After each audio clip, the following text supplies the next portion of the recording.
ఇక్కడి నుంచి నేను విజ్ఞప్తి చేసేది, నన్ను క్షమించండి అంటూ కోరిన జూనియర్ ఎన్టీఆర్ నేను చేసిందేమీ లేదు, నాకు తోచిన సాయం చేశానంటూ చెప్తున్నారట. సో జూనియర్ ఎన్టీఆర్ తాజాగా వరద ప్రభావిత ప్రాంతాల్లోని ప్రజల కోసం అండగా నిలబడినటువంటి సంగతి తెలిసిందే. ఇందులో భాగంగా తమకు తోచినటువంటి ప్రెజెన్స్ ని వాళ్ళకు నచ్చినటువంటి ఇంట్రెస్టుల పైన చూపిస్తూ ఉంటారు. అయితే తాజాగా వరద ప్రభావిత ప్రాంతంలోని బాధితులకైతే మన జూనియర్ ఎన్టీఆర్ భారీగా సహాయాన్ని చేయడం చూసి మరి అందరూ కూడా మరి ఈ విషయంలో ఎంతో మెచ్చుకుంటున్నారు. అయితే ప్రభుత్వానికి సంబంధించిన విషయంలో ఎలాంటి నిర్ణయం తీసుకోకుండా నేరుగా వెళ్లి సహాయక చర్యలు ప్రారంభించారు. అలా చేస్తే ఇంకేమైనా ఉందా అంటూ అందరూ కూడా ఎంతో షాక్ అయ్యారట.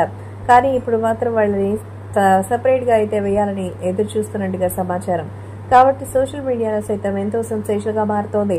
మరి నన్ను క్షమించండి, నేను ప్రత్యేకంగా చేసిందేమీ లేదు, అంతా కూడా నాకు తోచినటువంటి సాయమే చేశారని, అది కూడా మాట సాయమేనంటూ చెప్తున్నారు. సో తనకి సంబంధించిన విషయంలో ఎలాంటి మాట మంతి లేకపోయినా కొంచెం మాత్రం దీని మీద కరుణ చూపించి చేసుకోవాలని ఎదురు చూస్తున్నారు. కాబట్టి రాష్ట్ర వ్యాప్తంగా ఈ విషయం సెన్సేషనల్ గా మారుతోంది. మరి జూనియర్ ఎన్టీఆర్ అయితే చేసింది ఏ నేమ్ కోసమో ఫేమ్ కోసమో కాదు. ఎన్టీఆర్ ఇప్పుడు గ్లోబల్ స్టార్, తనకి ప్రత్యేకంగా నేమో ఫేమో అవసరం లేదు. కానీ ప్రస్తుతం ఉన్నటువంటి చోటైతే మరి మనకు కావాల్సిన వస్తువులు మరి ఏవి సంభవంగా లేవు. కాబట్టి ఎలాగైతే వచ్చామో అలాగే వెళదామా అంటే మరి అది మనకు తోడుగా ఉండే నిలబడేది మంచితనమే. సో మంచితనం మానవత్వం మంట కలిసిపోకూడదని అంతా ఒక చోట ఉండి ఖచ్చితమైనటువంటి వాటిని ప్రాక్టీస్ చేయాలని కోరుతున్నట్టుగా అయితే సమాచారం. కాబట్టి సోషల్ మీడియాలో సైతం ఈ విషయం ఎంతో సెన్సేషన్ అవుతోంది.